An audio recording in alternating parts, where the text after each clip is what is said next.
Bonjour à tous, bienvenue à l'église évangélique de Périgueux et Bergerac et à notre programme en ligne Périgueux.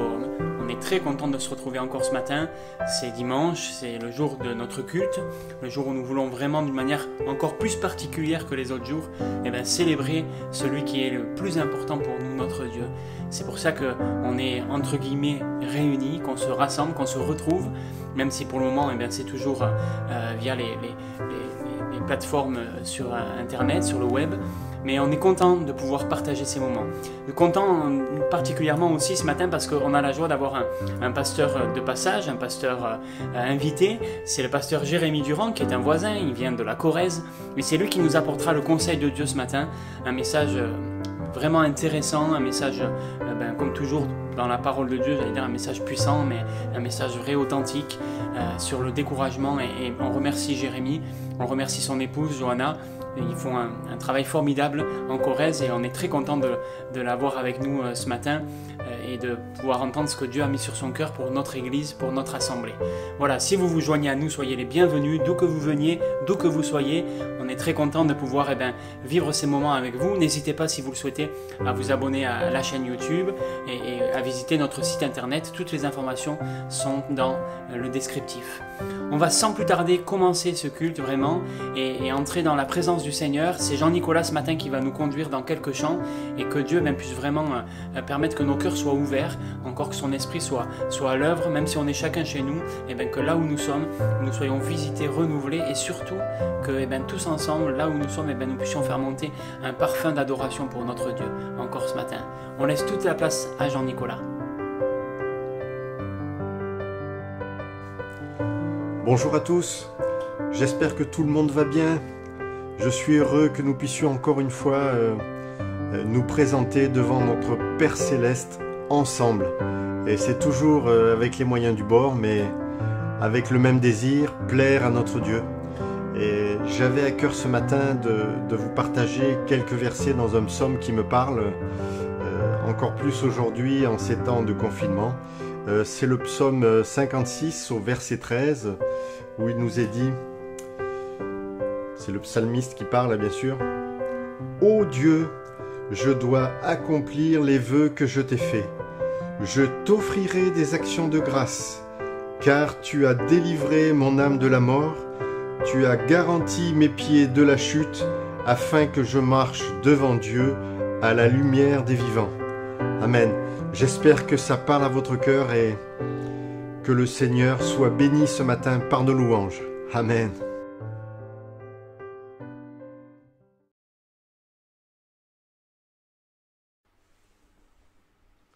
Quand je sonde l'univers, les astres que tu as créés, les océans, les mers, tout me révèle ta majesté.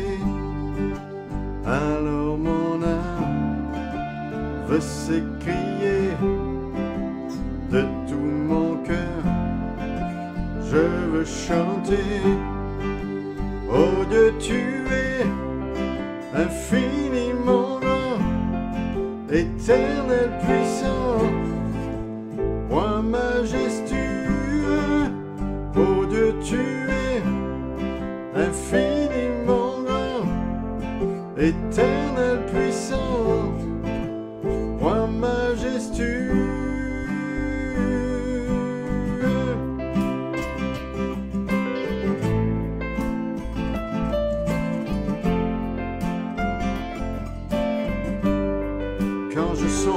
Quand je songe que tu m'as fait, que tu t'es révélé à moi, que pour moi tu as tout créé, tout me révèle ta bonté. Alors mon âme veut s'écrier de tout mon cœur, je veux chanter. Alors mon âme veut s'écrier de tout mon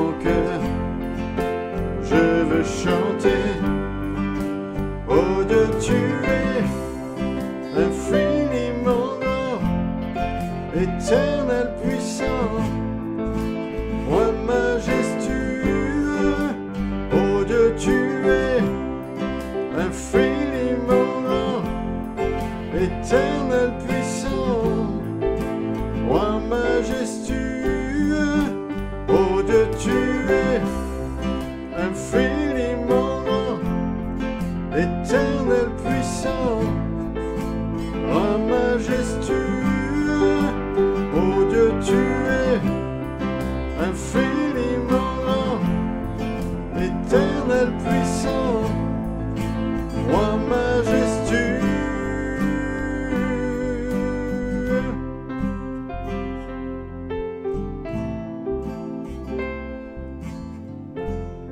Infiniment grand Seigneur, merci pour ta présence, Jésus, gloire à toi. Qui suis-je pour que tu sois attentif à moi? Quand je t'appelle, tu m'entends. Est-il vrai que tu penses tellement à moi, que tu m'aimes? Quelle grâce! Qui suis-je pour que tu sois attentif à moi? Quand je t'appelle, tu m'entends. Est-il vrai que tu penses tellement à moi, que tu m'aimes? Quelle grâce! Je suis ami de Dieu, je suis ami de Dieu, je suis ami de Dieu, il m'a choisi. Je suis ami de Dieu, je suis ami de Dieu, je suis ami de Dieu, il m'a choisi. Qui suis-je pour que tu sois attentif à moi? Quand je t'appelle, tu m'entends. Est-il vrai que tu penses tellement à moi, que tu m'aimes? Quelle grâce! Quelle grâce! Je suis ami de Dieu, je suis ami de Dieu, je suis ami de Dieu, il m'a choisi.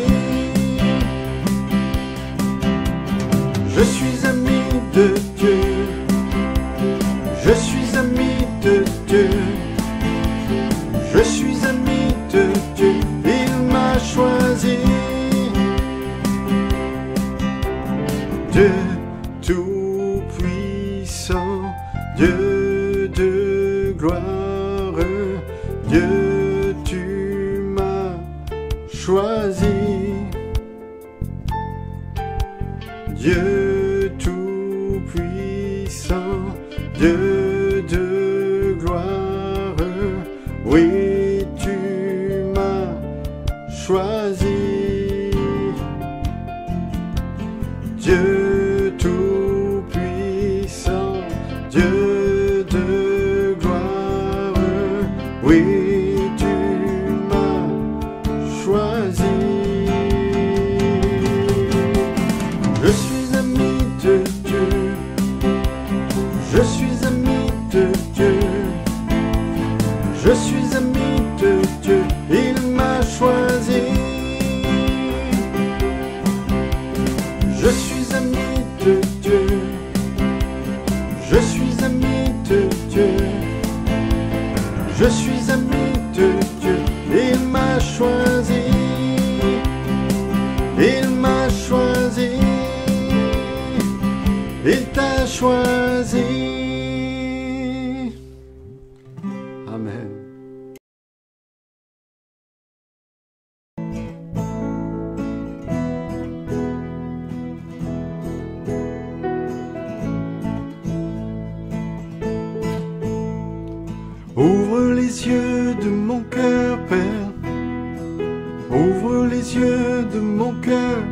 Je veux te voir, Seigneur. Je veux te voir, Seigneur.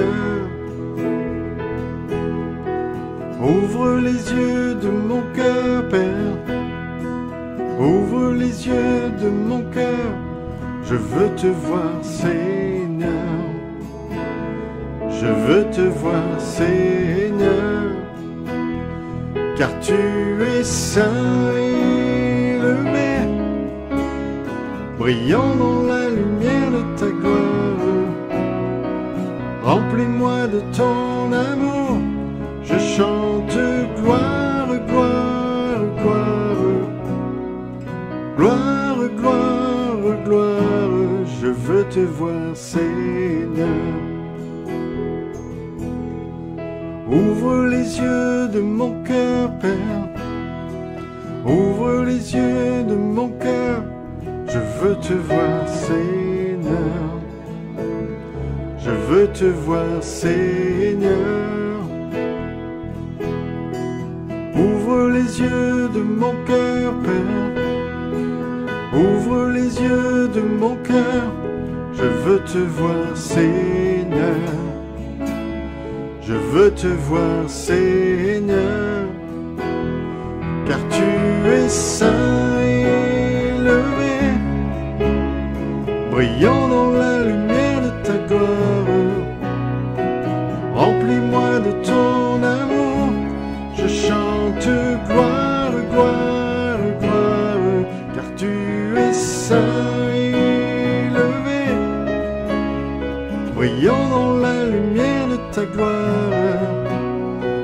Remplis-moi de ton amour. Je chante gloire, gloire, gloire. Gloire, gloire, gloire. Je chante gloire, gloire, gloire. Gloire, gloire, gloire. Parle à mon cœur, Seigneur. Parle à mon cœur. Parle à nos cœurs, Seigneur. Parle à nos cœurs. Ô Père, parle à nos cœurs. Oui, Jésus, Père éternel, merci pour ta grâce, ta bienveillance et ta bonté encore présente aujourd'hui, Seigneur. Eh bien oui, parle à nos cœurs, nous nous attendons à toi encore en ces instants. Viens par ton esprit nous conduire dans nos vies, Seigneur. Viens nous montrer le chemin qui te plaît, Seigneur. C'est ce que nous voulons, être agréable en toutes choses. Aide-nous à entrer pleinement dans tes voies. Louange et gloire à toi, Jésus. Amen. Amen.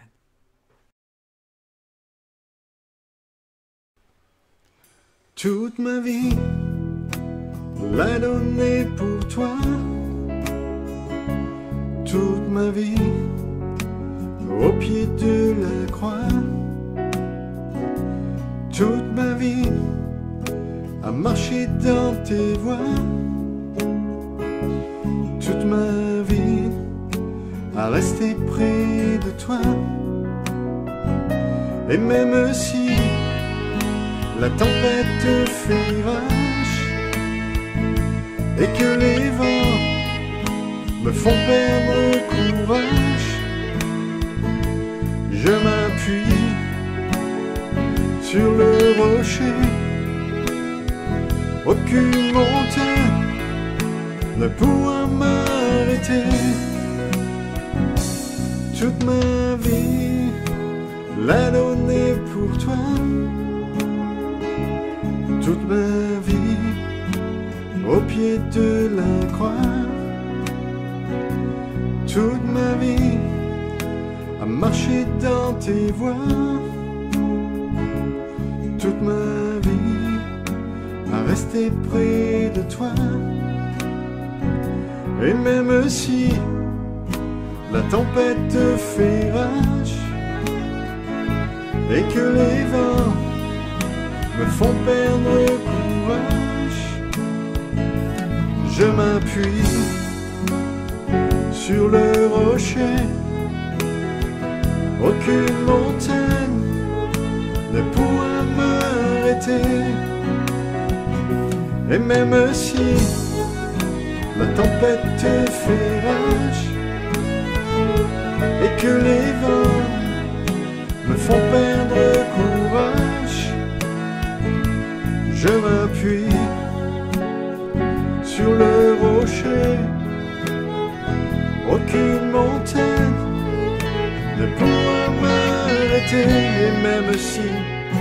Et même si la tempête fait rage et que les vents me font perdre courage, je m'appuie sur le rocher. Aucune montagne ne pourra m'arrêter. Et même si la tempête fait rage et que les vents me font perdre courage, je m'appuie sur le rocher. Aucune montagne ne pourra m'arrêter toute ma vie. Amen, Seigneur. Permets que toute notre vie t'appartienne entièrement, Seigneur. Aide-nous à remettre en cause ce qui doit être mis en cause. Aide-nous à bien regarder à notre vie pour qu'elle t'appartienne totalement. Permets cela, Seigneur. Oh, merci pour tant de bonté à notre égard. Viens parler encore à nos cœurs aujourd'hui, Jésus.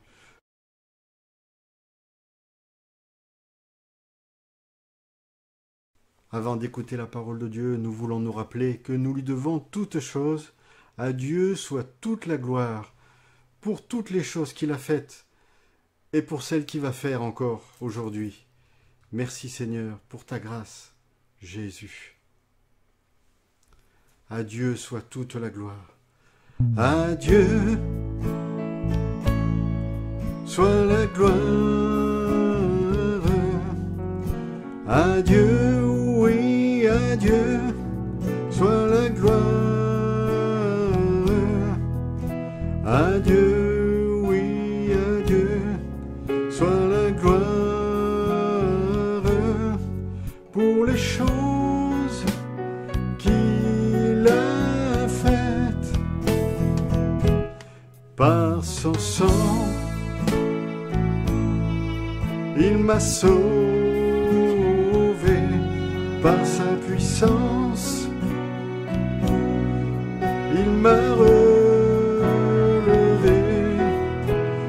Dieu, oui, à Dieu soit la gloire pour les choses qu'il a faites. Par son sang, il m'a sauvé. Par sa puissance, il m'a à Dieu, oui, à Dieu soit la gloire pour les choses qu'il a faites. Par son sang, il m'a sauvé. Par sa puissance, il m'a à Dieu, oui, à Dieu soit la gloire pour les choses qu'il a faites. Par son sang, il m'a sauvé. Par sa puissance, il m'a à Dieu, oui, à Dieu soit la gloire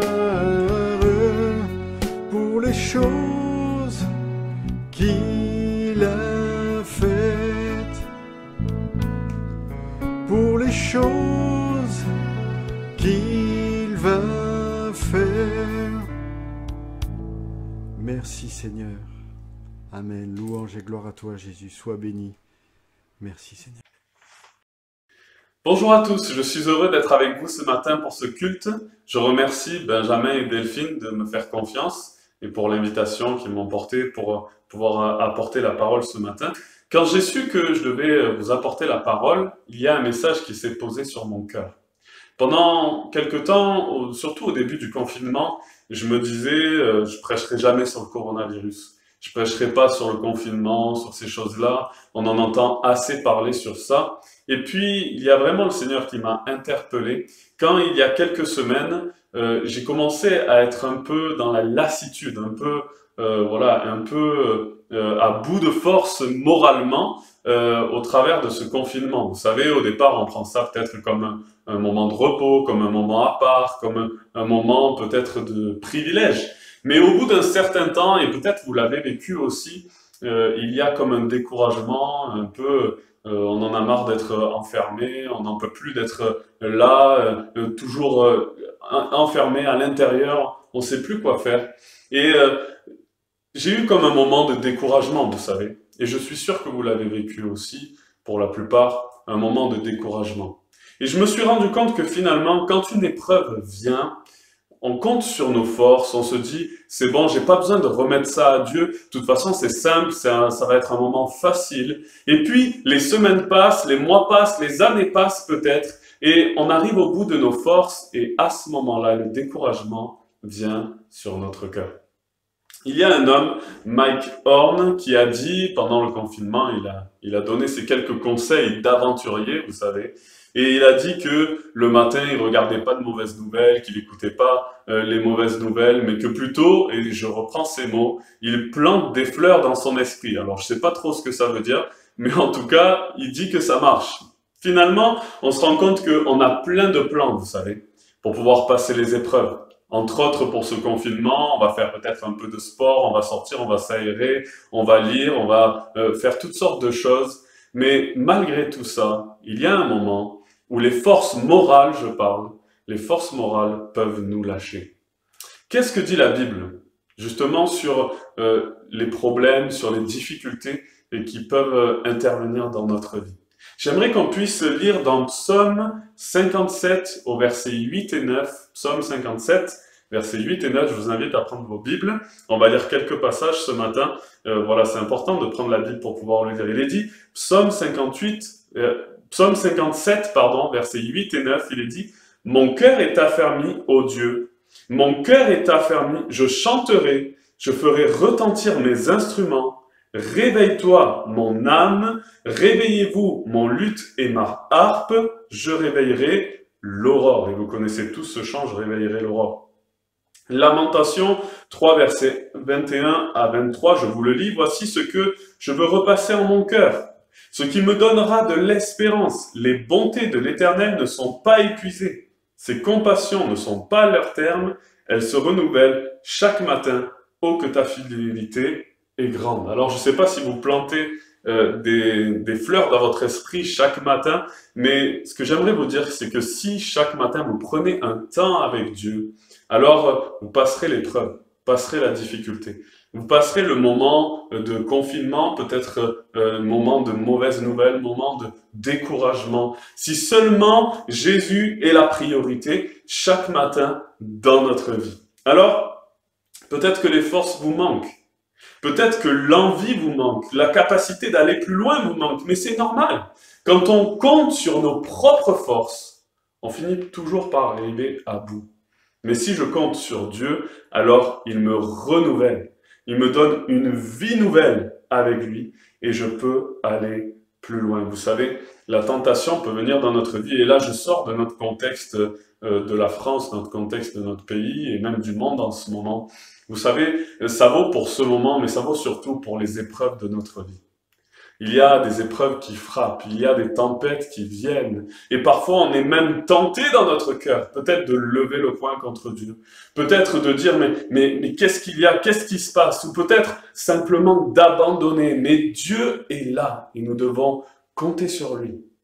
Parce que quand le découragement frappe à notre porte, quand il vient, que l'on ne sait plus quoi faire, il n'y a que Jésus pour nous sortir de cela. Vous savez qu'il est dit dans la Bible, aucune tentation ne vous est survenue qui n'ait été humaine. Et Dieu qui est fidèle ne permettra pas que vous soyez tentés au-delà de vos forces. Mais avec la tentation, il préparera aussi le moyen d'en sortir afin que vous puissiez la supporter. Dieu a préparé le moyen de sortir de la tentation. Il a préparé le moyen de pouvoir s'en sortir. Rien n'est insurmontable. Si vous vivez quelque chose dans votre vie qui vous semble une montagne, qui vous semble quelque chose d'impossible à gravir, impossible à passer, Dieu dit que rien n'est insurmontable. Pourquoi? Parce que la tentation qui est là, il y a aussi le moyen d'en sortir. C'est Dieu qui nous le donne, c'est Jésus qui nous aide à ça. Alors j'aimerais qu'on puisse voir la vie d'un homme pendant quelques minutes. Cet homme, c'est Paul. Si vous aimez lire le livre des Actes, si vous aimez lire le Nouveau Testament, vous êtes sûrement tombé sur la vie de cet homme. C'est un homme qui paraît vraiment, j'allais dire presque tout-puissant, mais le tout-puissant, c'est Dieu. C'est un homme qui est tellement fort, il passe tellement d'épreuves. Mais quand on regarde bien, finalement, il y a des moments où Paul a lâché prise, où Paul n'arrivait plus à gérer la situation.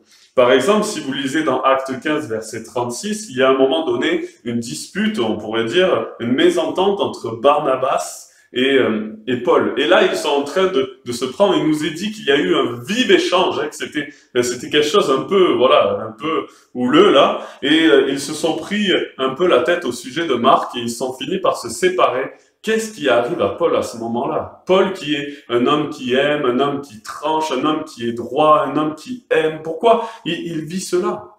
Pourquoi il y a comme cette dispute avec son ami, son ami de voyage là, son ami de mission? On voit que Paul, à un moment donné, les sentiments, l'émotion a pris le dessus. Par exemple aussi, quand dans Acte 16, il se retrouve face à une femme qui a un esprit de python, qui est là et qui crie derrière eux toute la journée. Il nous est dit à un moment donné, il est tellement fatigué de l'entendre, qu'il va la délivrer au nom de Jésus. Alors, je crois que c'est la seule délivrance qui intervient à cause de la fatigue ou de plus en pouvoir. Il intervient et il délivre cette femme parce qu'il est fatigué. Et derrière ça, il y aura la persécution. Pourquoi? Parce que Dieu ne lui a peut-être pas demandé de faire ça à ce moment-là. Il a fait avec ses sentiments. Alors, on ne va pas lui jeter la pierre, au contraire. Mais ça nous montre aussi que Paul qui a vécu toutes ces épreuves, était un homme aussi comme nous. Il avait des moments où il a eu des moments de faiblesse, des moments où ses sentiments ont pris le dessus. Et finalement, il a pu aussi faire de temps en temps, mais rarement des erreurs. Mais malgré cela, on se rend compte que c'est un homme qui a fait tellement peu d'erreurs, tellement peu de dérapages dans sa vie. Quel était son secret? Comment pouvait-il passer toutes ces épreuves, et la plupart de ces épreuves, sans tomber, sans chuter, sans lever le poing vers Dieu avec tout ce qu'il a vécu, on verra la liste tout à l'heure. Comment pouvait-il faire ça? Et je crois que ça se trouve dans une histoire que Paul raconte à un moment donné dans 2 Corinthiens 12, verset 7. 2 Corinthiens 12, verset 7, il est dit « Et pour que je ne sois pas enflé d'orgueil à cause de l'excellence de ces révélations, il m'a été mis une écharpe dans la chair, un ange de Satan pour me souffleter et m'empêcher de m'enorgueillir. 3 fois j'ai prié le Seigneur de l'éloigner de moi, et il m'a dit « Ma grâce te suffit. » Ma grâce te suffit. Comment il peut vivre cela? Ma grâce te suffit, car ma puissance s'accomplit dans la faiblesse, dit le Seigneur. Je me glorifierai donc bien plus volontiers de mes faiblesses, afin que la puissance de Christ repose sur moi.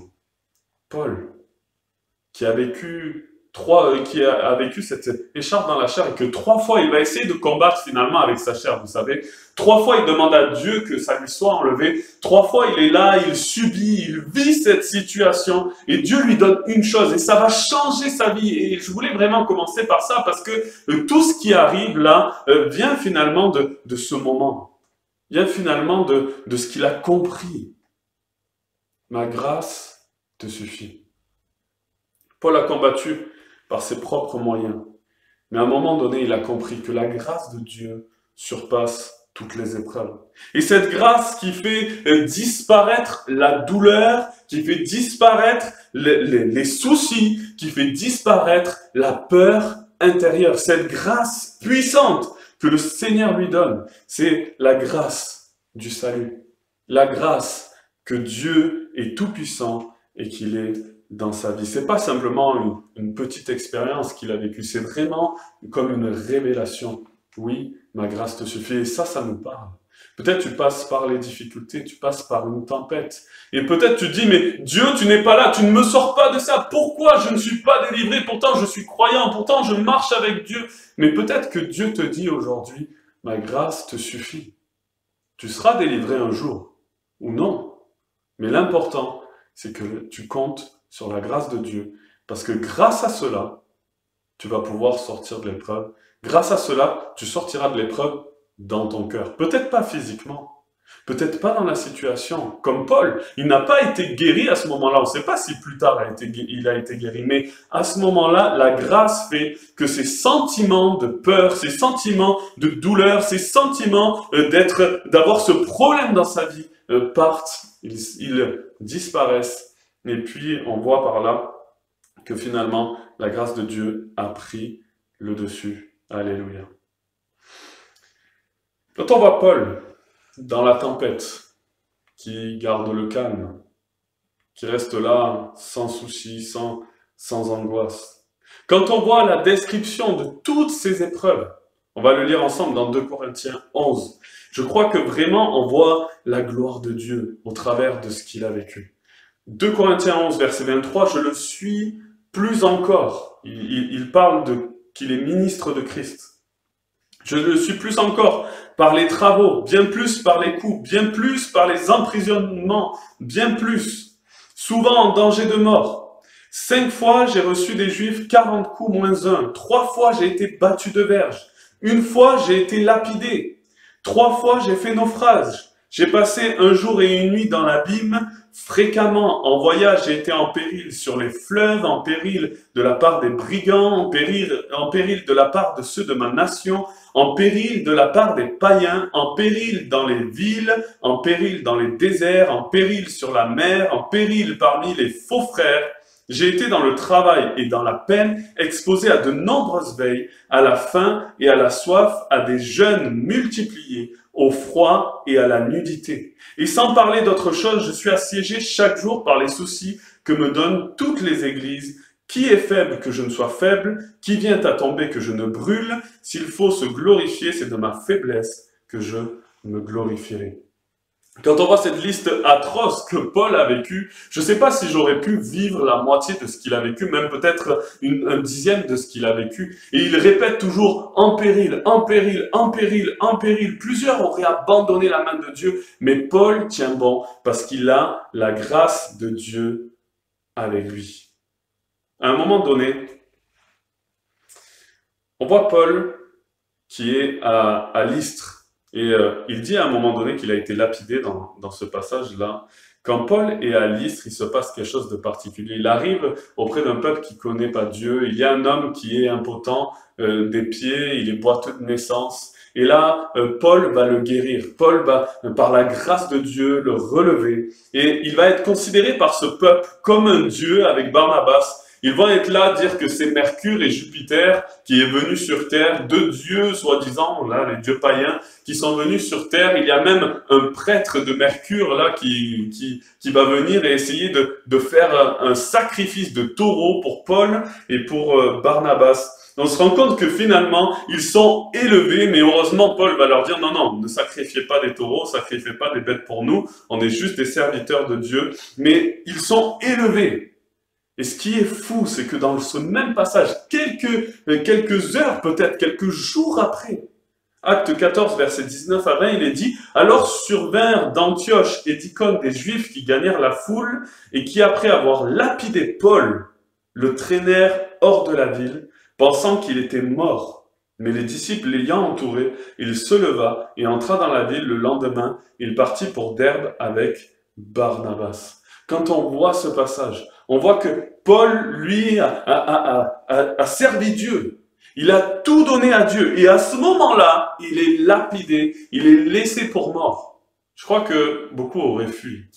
Beaucoup n'auraient pas voulu revenir, beaucoup n'auraient pas voulu continuer à servir Dieu. Mais lui, qu'est-ce qu'il fait? Il part et puis plus tard, il reviendra. Il reviendra pour reparler à ces gens parce qu'ils avaient réellement besoin de Dieu. Vous savez, je crois que ça nous parle et que surtout, ce verset prend ce sens quand il est dit que dirons-nous donc à l'égard de ces choses? Si Dieu est pour nous, qui sera contre nous? Par rapport à ce que tu vis, par rapport à ton découragement, par rapport à ton épreuve, peut-être tu es laissé comme mort pour mort. Tu te dis, mais je veux plus retourner, je veux plus continuer, je veux arrêter parce que je souffre trop. J'ai trop de mal dans ma vie, même peut-être des fois abandonner les voies de Dieu parce que tu te dis, mais je souffre trop. Mais si tu abandonnes les voies de Dieu, c'est la mort. Alors que si tu restes dans les voies de Dieu, le Seigneur te donnera un renouveau. Il te ramènera comme à la vie dans ton cœur. Et surtout, tu pourras dire, mais rien ne peut m'atteindre. Si Dieu est avec moi, qui est contre moi? Et même on pourrait dire, qu'est-ce qui est contre moi? Dieu est tout-puissant, il est le créateur des cieux et de la terre. Rien ne lui résiste, même pas l'ennemi de nos âmes. Ne crois pas que c'est fini, ne crois pas que l'ennemi a la place dans ta vie, ne crois pas qu'il a tout pouvoir sur toi, ne crois pas que cette situation peut te mettre complètement comme mort parce que Dieu est là et Dieu te relèvera, il te relèvera toujours parce que même quand un juste tombe, Dieu le relève toujours, nous dit la parole de Dieu. Alors, il y a ce passage de Psaume 91, vous savez, c'est un passage qui nous encourage, un passage qui nous donne de pouvoir aller plus loin. Et il nous dit bien sûr qu'on est à l'abri des ailes de notre Sauveur, que la peste, la contagion ne peut pas nous atteindre. Et beaucoup prennent ce passage de manière physique, c'est-à-dire si je suis en Dieu, alors je ne peux pas être malade, je ne peux pas avoir de soucis, je ne peux pas avoir de problème. Mais j'aimerais te dire que c'est faux. Ce n'est pas parce que tu es chrétien qu'il ne t'arrivera rien. Mais c'est parce que tu es chrétien que même si l'épreuve vient, tu en sortiras. Parce que Dieu est tout-puissant. Même si dans notre cœur, on est dans l'angoisse, dans la peine, si Dieu est au contrôle, on reste en paix, même s'il y a la guerre. En pleine guerre. Qu'elle soit morale, sentimentale, familiale, qu'elle soit même dans un couple, qu'elle soit dans la maladie, même s'il y a la guerre en nous, s'il y a la guerre dans notre maison, la guerre dans nos familles, le Seigneur est là et il nous tient et nous craignons rien. Alléluia. Alors, est-ce que vous avez peur de la mort? J'ai remarqué que quand on laisse le Seigneur de côté, qu'on laisse les activités, le planning prendre le dessus et qu'on s'éloigne un peu de Dieu. Vous savez, des fois, ça peut arriver dans la vie chrétienne. On marche avec lui, mais après, on a tellement d'activités, tellement de choses qu'on finit par s'éloigner un peu de Dieu. Et quand on s'éloigne, la peur de la mort revient. Pourtant, quand on est venu à Dieu, quand il y a eu le salut, à ce moment-là, la peur de la mort est partie. On n'a plus peur de mourir parce qu'on va auprès de Dieu, mais quand on s'éloigne un peu de Dieu, la peur de la mort revient. Et c'est comme un avertissement. Un avertissement qui nous dit, si tu as peur de la mort, c'est que tu n'es pas sûr. Pas sûr d'être sauvé, pas sûr d'aller plus loin. Donc, c'est que tu commences à t'éloigner. Si je suis en Christ, que je suis une nouvelle création, je suis sauvé, et je peux dire que Jésus prépare ma place dans le ciel. Bien sûr, Jésus le dira, il dira, mais que votre cœur ne se trouble point. Croyez en Dieu et croyez en moi. Il y a plusieurs demeures dans la maison de mon Père. Si cela n'était pas, je vous l'aurais dit, je vais vous préparer une place. Et lorsque je m'en serai allé et que je vous aurai préparé une place, je reviendrai et je vous prendrai avec moi, afin que là où je suis, vous y soyez aussi. Et vous savez qu'un peu plus loin, il dira, mais je suis le chemin, la vérité et la vie. Nul ne vient au Père que par moi. Et j'aimerais m'arrêter sur ce point, que votre cœur ne se trouble point. C'est comme si Jésus expliquait ce qu'il y a dans le cœur humain. Oui, tu as peur de la mort. Oui, tu as peur de l'éternité. Mais si tu es en Jésus, si tu comprends qu'il est le chemin, la vérité et la vie, et que tu ne crains rien tant que tu es avec lui, alors à ce moment-là, tu peux croire en Dieu, tu peux croire en Jésus, et tu crois que Jésus a préparé une demeure pour toi dans le ciel. La foi est une ferme assurance, des choses que l'on espère, une démonstration de celle qu'on ne voit pas. Et cette foi, c'est croire que Jésus est allé au ciel, qu'il nous prépare une place et qu'il revient bientôt nous chercher. Est-ce que vous croyez encore en son retour? Est-ce que vous croyez encore que Jésus va venir? Et est-ce que vous croyez encore qu'il va venir vous chercher, vous, personnellement? Toute la base de la vie chrétienne est sur ça. La base de la foi est sur cela. Si je crois, si je suis scellé en Christ, alors je suis sauvé. Le Seigneur voudrait te rassurer ce matin. Te dire qu'il t'aime. Te dire qu'il est là. Te dire que quelles que soient les preuves que tu as, il a déjà trouvé, il a déjà donné le moyen d'en sortir. Est-ce que tu le crois? Est-ce que tu es prêt à mettre ta foi en Jésus, ta foi en lui, aujourd'hui, pour cela? Si la peur t'envahit, que tu n'es plus sûr de rien peut-être, alors je t'invite à compter sur Dieu. Je t'invite à t'arrêter un instant dans tes activités, dans ton planning, dans ce que tu fais, et dire, Seigneur, où je suis?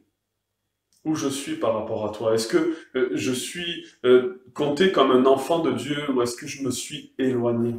Est-ce que finalement tu es toujours à la première place dans mon cœur ou est-ce que je t'ai rejeté? Est-ce que je t'ai mis de côté peut-être pendant quelque temps? Reviens à Jésus. Mets ta confiance en lui et il agira. Il y a une femme, une mamie qui a marqué mon cœur il y a quelques années. Elle affectionnait particulièrement le passage du psaume 91. Et sa vie était assez dure. Elle a connu la guerre quand elle était bébé. Puis elle a grandi dans une famille très nombreuse et pauvre. Donc elle a beaucoup manqué. Elle s'est mariée assez jeune et elle ne pouvait pas avoir d'enfant. Impossible d'avoir d'enfant. Si elle en avait un, elle mourrait. Mais elle a rencontré Dieu. Dieu l'a guérie et elle a pu avoir un enfant. Mais 6 ans après avoir eu cet enfant, son mari meurt d'un cancer.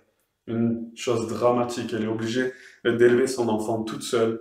Vraiment, elle a continué à compter sur Dieu, elle s'est attachée à Dieu et elle a pu marcher avec Dieu. C'était une femme fidèle.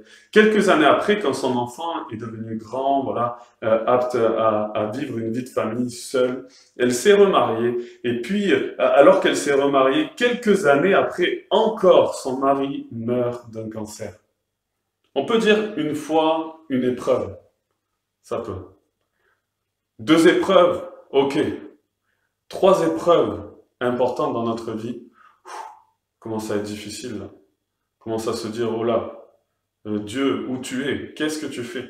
Et pourtant, elle a continué à compter sur Dieu. Et alors que c'était une femme fidèle, une femme qui aimait le Seigneur, un jour, elle va faire une simple opération bénigne, quelque chose de pas très important à l'hôpital. Et à ce moment-là, elle sort de cet hôpital, une erreur médicale, elle sort de cet hôpital handicapée, paralysée de tout un côté du corps. Elle est dans un fauteuil roulant et dans un lit pour le reste de sa vie.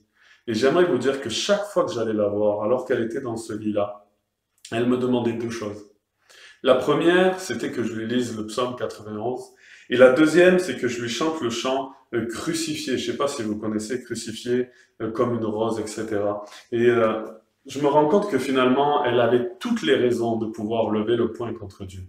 Elle avait toutes les raisons de pouvoir rejeter Dieu. Trop d'épreuves, trop de difficultés. Elle est là, elle a vécu tellement de choses difficiles. Elle a vécu aussi, à un moment donné, j'en ai pas parlé, mais d'une opération à cœur ouvert où on lui a changé le cœur. Elle a eu tellement d'épreuves dans sa vie. Et pourtant, à la fin, elle était encore là pour 2 choses. Elle savait que Dieu prenait soin d'elle. Elle lisait le psaume 91 pour dire, oui, malgré que je vis toutes ces épreuves, je sais que je suis protégé en Dieu. Et deuxième chose, elle comprenait les douleurs de Christ qui étaient tellement plus grandes que les nôtres.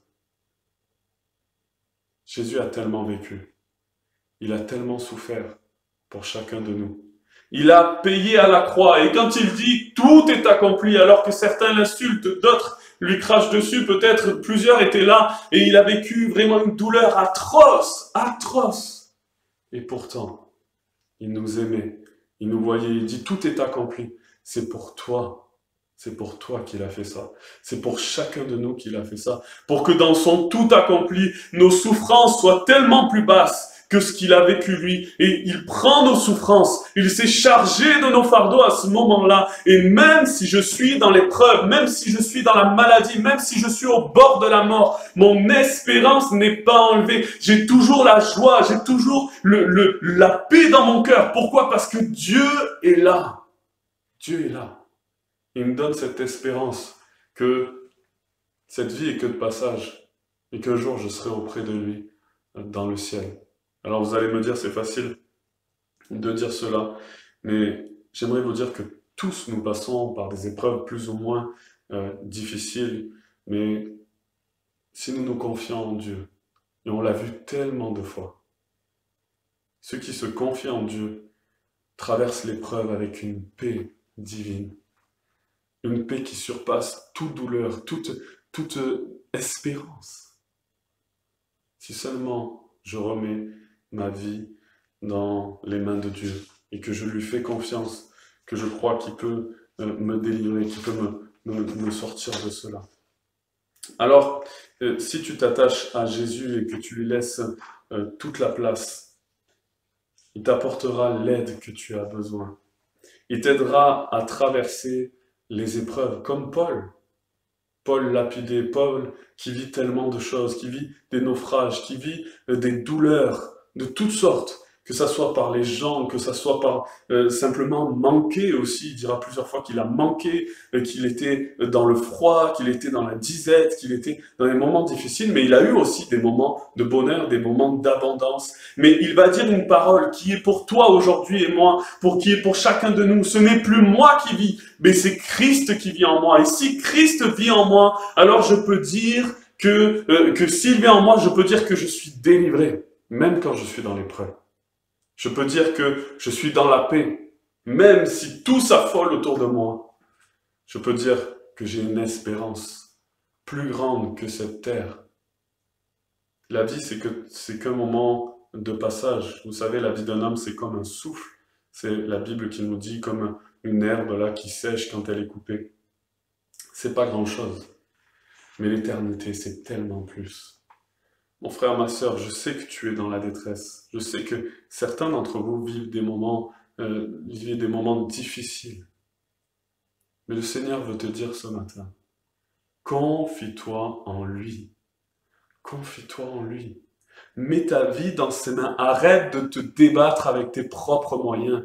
Arrête d'essayer de t'en sortir tout seul. Arrête de puiser dans tes forces en disant « Mais si j'ai la pensée positive, si peut-être le matin j'arrête de regarder les mauvaises nouvelles, même si c'est bon de ne pas regarder les mauvaises nouvelles le matin, mais si tu te confies là-dedans, si tu te confies dans tes propres forces, si tu te confies dans tes propres habitudes, tu ne t'en sortiras pas.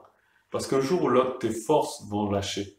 Mais si tu demandes à Jésus de venir dans ta situation, et que tu lui abandonnes tout, alors c'est ses forces à lui qui vont prendre le dessus. Et si ses forces à lui prennent le dessus, alors aucune épreuve peut nous terrasser.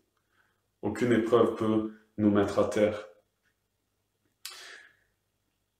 À son dernier souffle, Jésus a dit tout accompli, on l'a dit. C'est plus que des mots. C'est comme une promesse, comme une vérité fondamentale. Tout est accompli. Mais vous savez, quand il dit tout est accompli, il accomplit tout pour le monde. Mais maintenant, c'est à nous de nous saisir de ce tout est accompli. Est-ce que je comprends que Jésus est mort pour moi? Est-ce que je comprends que Jésus, par ses meurtrissures, je suis guéri, comme dit la Bible? Alors, je peux être guéri physiquement. Et sûrement que si vous demandez, vous serez guéri physiquement, vous serez guéri moralement, psychologiquement peut-être, familialement, sentimentalement. Mais si je suis un Christ et que je ne suis pas guéri dans ces choses-là, je suis guéri, et ça c'est une certitude aussi dans mon cœur, et ça c'est valable pour tout le monde. Je suis guéri dans mon âme, je suis guéri dans mon cœur. Alors, comme dit le Proverbe au chapitre 3, verset 5, « Confie-toi en l'Éternel de tout ton cœur, et ne t'appuie pas sur ta sagesse. Reconnais-le dans toutes tes voies, et il aplanira tes sentiers. » C'est une promesse pour toi, c'est une promesse pour moi, c'est une promesse pour chacun de nous. Il suffit de la saisir aujourd'hui pour sortir de l'épreuve dans notre cœur, dans notre âme, sortir de l'épreuve aussi physiquement. Je crois que Dieu guérit, que Dieu sauve, que Dieu restaure. Alors que vous puissiez être bénis ce matin, que vous puissiez vous confier en lui. J'aimerais qu'on prie ensemble, juste un instant pour vraiment vous puissiez réaliser ce matin combien Dieu est bon, combien Dieu est grand, combien il peut agir au travers de vous. Amen. On va prier ensemble un instant. Je vous invite à prier avec moi. Seigneur notre Dieu, nous sommes devant toi et nous voulons encore te remercier ce matin pour ta parole, Seigneur. Elle est si bonne. Ta parole, elle est encore d'actualité, Seigneur mon Dieu, et nous voulons te rendre grâce parce que ce message, il nous parle aujourd'hui encore. Nous voulons te demander, Seigneur, comme ça a été dit, de nous aider dans les temps de découragement, les temps d'épreuve, les temps de souffrance même, Seigneur, à toujours regarder à toi, à compter sur toi, Seigneur, à dépendre de toi. Seigneur, tu vois ce qui nous a été rappelé ce matin et nous ne voulons pas l'oublier, Seigneur. Oui, c'est en toi qu'on veut remettre toutes nos voies, Seigneur mon Dieu. C'est sur toi qu'on veut compter en toutes circonstances parce qu'on sait que c'est là aussi la solution pour nos vies, la solution pour notre cœur, pour notre âme. Seigneur, merci pour ce message percutant. Seigneur, merci mon Dieu pour ta parole. Et merci encore, Seigneur, parce que vraiment nous le croyons, tu es aussi celui qui nous aide. Tu es aussi celui qui nous aide quand on ne sait plus où donner de la tête, quand on ne sait plus vers qui se tourner, vers où aller. Seigneur, tu es là et tu nous entends et tu nous réponds. Seigneur, merci parce que tu le fais. Ce matin encore, nous sommes émerveillés devant toi, émerveillés devant cet espoir qui nous est donné, devant cette main qui nous est tendue par toi. Le Dieu si grand, si puissant, celui qui peut tout, celui qui a tout créé, a pensé à nous et pense à nous. Merci pour le regard bienveillant que tu poses sur nos vies, pour tes compassions, Seigneur, pour tes grâces, pour ton amour. Ce matin encore, nous voulons te rendre grâce de tout notre cœur. À toi soit toute la gloire, notre Dieu. Amen, Jésus. Alléluia. Alléluia. Voilà, nous voulons remercier chaleureusement Jérémie, remercier aussi Johanna, son épouse. Nous voulons les remercier pour le message qui a été apporté ce matin. On veut aussi les charger de saluer toute l'assemblée de Tulle et d'Ussel et leur demander aussi que vraiment ils puissent en temps et en heure, peut-être, voilà, pas tout de suite, mais voilà, bien saluer tout le monde, vraiment de manière particulière. On veut aussi prier pour que Dieu les bénisse dans le ministère qu'il leur est confié, voilà, dans la Corrèze. C'est pas toujours peut-être évident, mais on veut prier pour que Dieu les garde, les renouvelle vraiment de tout notre cœur. On prie pour eux aussi et que Dieu les fortifie dans cette œuvre extraordinaire. Merci Seigneur pour l'église de Tulle, d'Ussel, qu'elle soit bénie au nom de Jésus. Amen.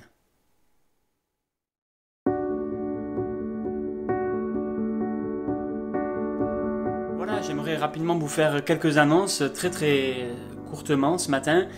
Juste vous rappeler qu'on se retrouve donc à l'issue de ce culte, on se retrouvera à midi pour un temps de jeûne et prière de midi à 13h. Donc ceux qui le souhaitent, vous pouvez vous joindre à nous. Si vous n'avez pas eu le lien pour aller dans la réunion Zoom, vous pouvez le faire soit par téléphone, soit via l'application, sur un smartphone, sur une tablette, sur l'ordinateur. Mais si vous n'avez pas eu les informations, n'hésitez pas à me les demander. Je ne les ai pas mises à la vue de tout le monde, mais si vous le souhaitez, il y a mon numéro, il y a mon mail, envoyez-moi un SMS, un mail et je vous enverrai les informations pour vous connecter avec nous à midi pour un temps de jeûne et prière. Pendant 1 heure, nous allons jeûner, prier et demander au Seigneur encore toutes sortes de choses. Il y a des sujets, mais aussi passer simplement un temps dans sa présence et c'est bon de passer du temps dans sa présence. Voilà, je vous rappelle aussi que cette semaine, on se retrouve mardi soir pour nos temps de prière aussi, un à 18h et un à 19h30, on garde cette bonne habitude.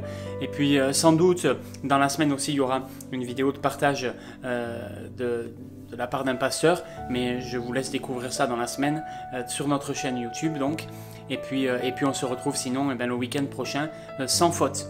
Voilà, je vous souhaite à tous et à toutes un très bon dimanche. Rendez-vous à midi pour ceux qui le peuvent et qui le souhaitent. Et puis pour les autres, à très bientôt. Que Dieu vous bénisse. À très vite. Amen.